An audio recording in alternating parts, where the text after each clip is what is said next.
What's going on YouTube? Welcome back to another video. I'm going to take a seat here. I think this might be the first time that my face is in one of these videos. Today I got something pretty special for you guys. I'm going to give you guys the story and the runaround on how I came up on this fish tank, and then give you guys the plans on what I'm going to do with it. So as you guys might be able to tell around me, the garage is a mess. We are moving, so that's one of the reasons I went and picked this up, and I'm planning on keeping it. So like I said, gonna give you guys the whole story behind it, but first let's go ahead and just check out the tank so you guys can see what it looks like. So this is a no-name brand. Bought it off Craigslist from a guy who bought it from another guy off Craigslist, and he didn't know what the brand name was either. So we don't know what it is, but we've narrowed it down closest to a JBJ, which, as you guys might know, is a high-quality aquarium manufacturer, and they make really good stuff. So I'm hoping that's what this is. I'm going to do a little bit more research and try to figure out exactly what it is. It resembled close to a Red Sea 250 as well, but after looking at the dimensions, we know that it's not a Red Sea. So let me go ahead and close the garage so we can get some better lighting, because the glare is really bad. Okay, I think that might be better. So let me give you guys the backstory on how I came across this tank. I went on Craigslist and I want to start flipping reef and saltwater equipment. One thing in business that I've learned is that you should stick to what you're familiar with, especially with flipping stuff. So I'm familiar with saltwater, so I wanted to go on Craigslist, try to find really good deals, and then potentially flip it for a profit. So I went on Craigslist, and this was the first thing that came up. It was posted for like 12 hours, and it was just titled as rimless reef tank, and there was no price. He said, make me an offer. So I contacted him, and I figured, why not just shoot him the lowest price possible? So I said 200 bucks. We'll see what he says. And luckily, he accepted it. So $200 came with the tank and the stand, and I didn't really have that many photos to go off of, but he said he would fill it up for me when I got there to make sure that it was leak safe, and that was pretty much it. So I drove out probably about 50 minutes, went to check out the tank, and it looked pretty good. There's a couple blemishes on this backside here. I'm not sure if you guys will be able to see it on camera, but that little reflection, there is a chip in the back glass right here, and because of that, he re-siliconed on this left side. So like I said, it was filled up. I saw there was no leaks, so I'm okay with that. And then the stand was not in the best condition. So as you guys can see, I already took the doors off. These are the old rusted hinges. I've got some new hinges, and he even threw in some new doors that he bought. So that came with it as well. And after talking to the guy, this is why I love the community so much. Everyone usually tries to give as much as possible. Talked to him for about an hour. Really cool dude. He's got a 220-gallon water box in his living room. He ended up throwing in this SWC skimmer here, which you guys won't be able to see until I put the flashlight on. But as you guys can see, I'm going to clean that up today, and that's pretty much what we're going to do in terms of getting this tank prepped up. But he threw in a skimmer, and then he threw in some live rock as well. Coming from the 30-gallon, I've only got about 30 pounds, so here is probably about another 15 to 20 pounds live rock there that he threw in. Excuse me, dry rock, not live rock. It's dry rock, it's man-made. There's nothing on it. It's been sitting for, he said, a couple years now. So threw in some rock, and then all we got to do really is just buy a couple components to get this thing set up. And if you guys are curious, it is a 65-gallon tank. I think it actually equates to about 66 gallons without the sump. It is 32 inches this way, so lengthwise.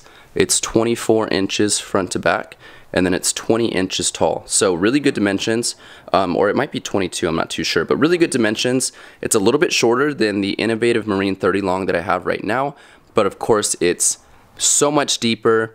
If you guys know the Innovative Marine, the all-in-ones, it takes up about 10 gallons in the 30 long. So this way we have just the overflow box with the sump, so nothing disturbing the display portion, and then it is probably about 8 to 10 inches taller than the Innovative Marine. So that means we will have to get a new lighting setup, which would be a whole nother video. I'm still doing some research on that. If you guys have any suggestions on lighting a tank this deep, it's not too long. I should be able to fit one light with 2 pucks, maybe like an AP9X, but something this deep, what do you guys recommend for lighting? So why am I keeping this tank and not flipping it for a profit? Because I cleaned it up really well. I had an extra 10-gallon tank down there sitting, so I could just kind of advertise it as having a sump, and there's some more rock, and he threw in the protein skimmer, all for $200. I'm not sure if I mentioned that, but I got all this for 200 bucks. So I could probably flip it for a profit, but why am I not doing that? As I just told you guys, we are packing to move, and as you guys know, moving tanks is extremely stressful. And with the 30-gallon, I was planning on putting everything in a bin and then moving the tank and then just setting it kind of up again. But since we're moving, I figured why not set up a new tank? So I'm gonna pretty much put this one in the new room, kind of get it to a point where I can transfer everything over, acclimate it, and then get this one running. Second reason being, with the 30-gallon, I wanted to put it on a stand of its own. I didn't want to put it on my dresser anymore. And so looking at stands on Craigslist for the length and size of my tank, I was going to be looking at about $100 to $200 anyways. So why not go ahead and pick this one up for 200 bucks, and it comes with the stand as well as a whole new tank. So I get to upgrade for about the same price. I'll probably spend a little bit in getting new lighting set up here in the future, but for now I think with the corals I have, I can probably use the lighting that I have for a little bit until I upgrade to hopefully like the AP9X or a Gen 4. We'll see what lighting choices I have, but yeah, this is the new tank. The first things that I did yesterday when I got it home, simply scrubbed the glass, cleaned it all up, cleaned the overflow box, kind of got all the plumbing set up, and then I came down into the sump area, cleaned all the piping up, as well as just kind of all of the inside. It was all dusty sitting in a garage. I took the doors off yesterday, so what are we doing today? I'm gonna go ahead and clean the skimmer up today, get that looking all clean and pristine, and then we've got some new hinges as well, so I'm gonna throw on the new doors with the new hinges, and we're gonna try to get this thing looking complete. I only have a couple weeks until we move, so I gotta get this thing kind of finished up in the next week or so, ready to move into the new house, and then we'll transition the 30-gallon long from everything in there to this tank. If you guys are in the Bay Area and you are looking for an innovative marine 30-gallon long, then hit me up in the comments down below. I'll be selling that tank probably in the next 3 to 4 weeks, so if you guys are interested, I'll give you guys a good price. Throw in the skimmer, throw in the return pump and the heater, so there's a couple things that'll go with that setup.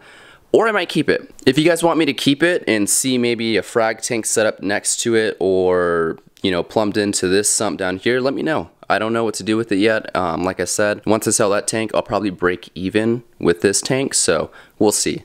But very excited for the upgrade. A lot of space to do new aquascaping in here. I just posted a video on re-aquascaping the tank, so it kind of works out getting a new tank and just kind of restarting and freshening everything up. So really excited. The side profile on this thing is going to be insane. It's 2 feet this way, so looking front to back, it's going to be awesome. I'm not sure where exactly the tank's going to go in the room. I kind of want to do, I guess, like a peninsula style setup with still it being like lagoon, if that makes any sense. I'm planning on centralizing most of the rock in the middle and then doing like a lagoon style, but then from the side it'll be almost like a peninsula, so it'll be probably in the middle of the room and you can see it from, you know, this side, that side, and then of course the front. So really excited to get this set up.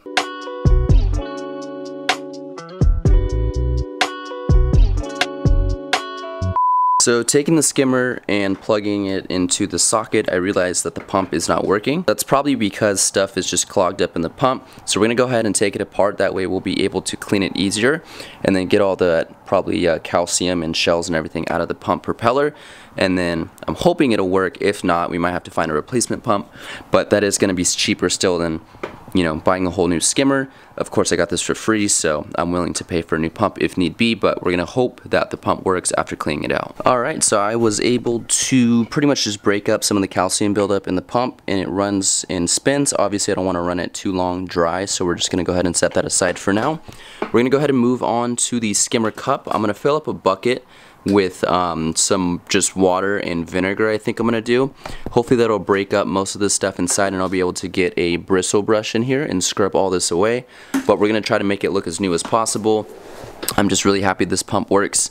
Replacements I was looking up are anywhere from like 60 to 100 bucks. And the new skimmer is around $200. So, I mean, if this did go out, I think I'd probably just buy a new skimmer altogether, but we got all the right components and everything's working, so let's go ahead and get it cleaned up. So while the skimmer sits and we wait for that to all break down, I'm just gonna kind of go over the tank and how everything is gonna operate. So as you guys know, this is not an all-in-one. We've got a overflow, which obviously goes down there. And then if we come down to the bottom, so far we don't have a permanent sump. We're just going to be using this 10-gallon tank right now. And then I've got a couple of these, I guess you could call them little chambers. These are what I used for the Innovative Marine, but we're doing something different now. So we're going to be using both of these guys in here for now as, I guess, filter sock chambers. The water's going to be running down from here, and then I'm going to split it into two. So I'm thinking running maybe carbon in one and then just filter floss in the other, or filter floss in both. I'm not quite sure, but I want to minimize the amount of water noise as well. So it'll be going into there, and then right in the back is where we're going to put the protein skimmer, and then we probably will put the return pump somewhere in this front chamber here. So that's what we're doing for the sump for now. The way the first guy set this up, pretty much the water runs down here, right? But then for the return pump, it's over here. So there's a few of these big check valves or close valves, whatever you want to call them, and the return pump is supposed to come through here. But instead of going all the way back up, he's got a couple different cutoffs where it could go to reactors. As you guys can see, this looks like it once was maybe a carbon reactor. I'm not too sure. But I'm going to be just unplugging these and cutting off these check valves for now until I find a purpose for them.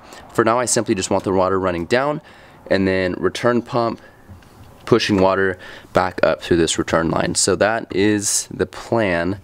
And then it goes up this middle guy here, which if we get back up and look down, the middle guy is this T right here. One nozzle comes out this side, the other nozzle comes out this side. Sorry, I'm having a hard time trying to find out where the plumbing's going while filming. But yeah, that's pretty much it. Super simple. Like I said, I'm not going to be using these two check valves on the left and the right. We're simply just going to be using the return, but I'm not going to get rid of these in the plumbing scheme of things, because I think in the future I could definitely have a use for these. Like I said, maybe a carbon reactor or something like that, or GFO, we'll see. But for now, super simple setup. A couple things that I will be looking for in the future is a new sump setup, because I would possibly like to run a refugium, but I'm only thinking maybe doing at most a 15-gallon tank or 20 gallons, because I do want to have my auto top off on this side. So I want everything incorporated in and under the stand, and then on the walls here we're going to be doing like power units so we can get all the cords and everything hooked up correctly. So that's the plan. We'll see if it works out. I'm going to throw some fans down there as well. You guys already know that I got the fans and thermostats set up on the Innovative Marine. I might buy a little bit bigger fans to get it set up, but for now, this is what we're going to be rocking with. Alright, so we got the SWC skimmer all cleaned up. We, like I said, took everything apart, let it soak, and then we just scrubbed everything down. It looks pretty good, actually. I got the pump to start working, and we've got pretty much everything already set and ready to go once the tank is filled up. I had a little bit of trouble putting it back together, but that was just my mistake. I pushed the pump too far forward, so the cone wasn't fitting on top, but after some finagling, we got that figured out. So it's coming along. I think that's all we're going to do for today. We're pretty much wrapping it up here.